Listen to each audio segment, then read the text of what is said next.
Alors, bienvenue. Que ce soit une planète qui tourne tranquillement autour de son étoile ou juste une balle qu'on lance en l'air, tout, absolument tout ce qui bouge obéit à un ensemble de règles cachées. C'est un peu comme un code fondamental qui régit l'univers. Et aujourd'hui, on va essayer de déchiffrer ce code ensemble. La question peut sembler un peu bizarre, non? D'un côté, on a un truc cosmique, gigantesque, et de l'autre, une scène super banale. Et pourtant, la réponse est la même pour les deux. Elle se trouve dans une poignée de lois universelles. C'est ce lien, invisible mais super puissant, qu'on va explorer. C'est assez fou de se dire que pour comprendre le mouvement ici sur Terre, les premiers grands esprits de la science ont dû lever les yeux au ciel. C'est en regardant la danse silencieuse des planètes que les premiers indices sur les règles du jeu de l'univers ont commencé à apparaître. Parce qu'avant Newton, il y a eu un certain Johannes Kepler. Et lui, avec des années et des années d'observation, il a décrit avec une précision folle comment les planètes bougeaient. Il ne savait pas encore pourquoi elles le faisaient, mais ces lois, c'étaient les données brutes, la matière première essentielle. En gros, il a dessiné la carte du comment, et il a parfaitement préparé le terrain pour que Newton, un peu plus tard, puisse nous expliquer le pourquoi. Et voilà, le moment où tout bascule. Newton lui-même le disait. Cette citation célèbre, c'est un hommage direct à des gens comme Kepler. Ce que Newton a fait, c'est prendre ses observations du ciel et se dire « Ok, il doit y avoir une seule règle qui explique tout ça.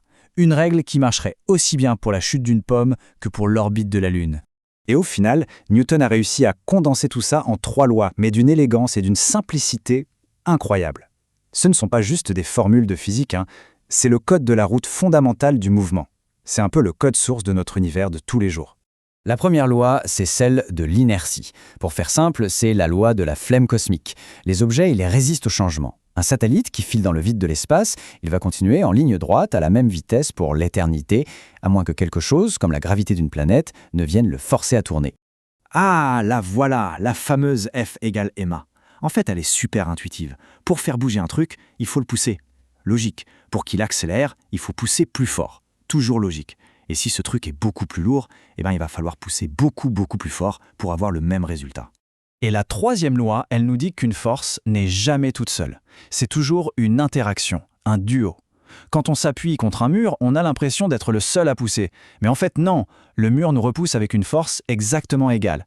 C'est ce principe qui permet aux fusées de décoller et même à nous de marcher. Ok, tout ça, ça peut paraître un peu théorique, un peu cours de physique, mais en fait, pas du tout. Ces lois, elles sont partout, tout le temps. Elles orchestrent le monde autour de nous à chaque seconde.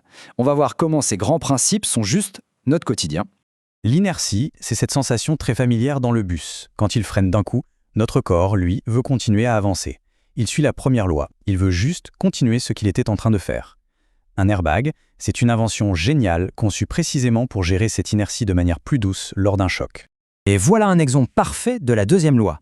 Un caddie plein a plus de masse qu'un caddie vide. Donc, d'après F égale ma, pour obtenir la même accélération, il faut appliquer une force bien plus grande. C'est la loi de Newton en action, juste entre le rayon frais et celui des céréales. Ici, le truc super important à piger, c'est que les forces fonctionnent toujours en tandem. Une fusée, par exemple, elle ne décolle pas en poussant sur l'air, pas du tout. Elle éjecte une masse de gaz à toute vitesse vers le bas, ça c'est l'action. Et en réaction, les gaz la propulsent vers le haut.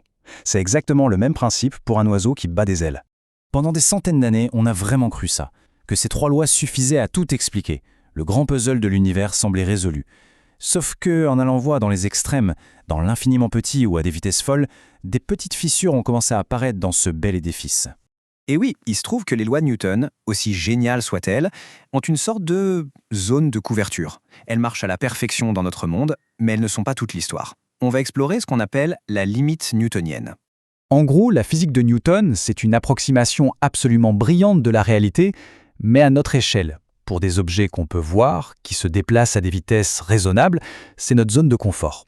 Mais dès qu'on sort de cette zone, quand on s'approche de la vitesse de la lumière ou qu'on regarde à l'échelle d'un atome, les règles changent. Et là, on entre dans un monde complètement différent, incroyablement étrange. Le monde de Newton, c'est une partie de billard. Tout est prévisible. Une balle a une position, une vitesse, et on peut tout calculer. Le monde quantique, lui, c'est le flou total. On ne parle plus de certitude, mais de probabilité. La certitude, elle disparaît. C'est ça qui est dingue, c'est le principe de superposition. Avant qu'on la mesure, une particule comme un électron n'est pas ici ou là, elle est en quelque sorte un peu partout en même temps, dans un nuage de possibilités. C'est une rupture totale avec la vision bien rangée et mécanique de Newton. Alors, est-ce que ça veut dire que les lois de Newton sont fausses? Non, absolument pas. Leur importance est colossale. Il faut juste comprendre leur place dans le grand tableau de la physique. Et c'est ça le point clé. Qu'il s'agisse de construire un pont, une voiture ou d'envoyer une sonde vers Pluton, tout notre monde moderne, toute notre technologie repose sur la puissance de prédiction des lois de Newton. Elles ne sont peut-être pas la vérité ultime et absolue, mais elles sont le mode d'emploi de notre monde, celui qu'on habite et qu'on construit tous les jours.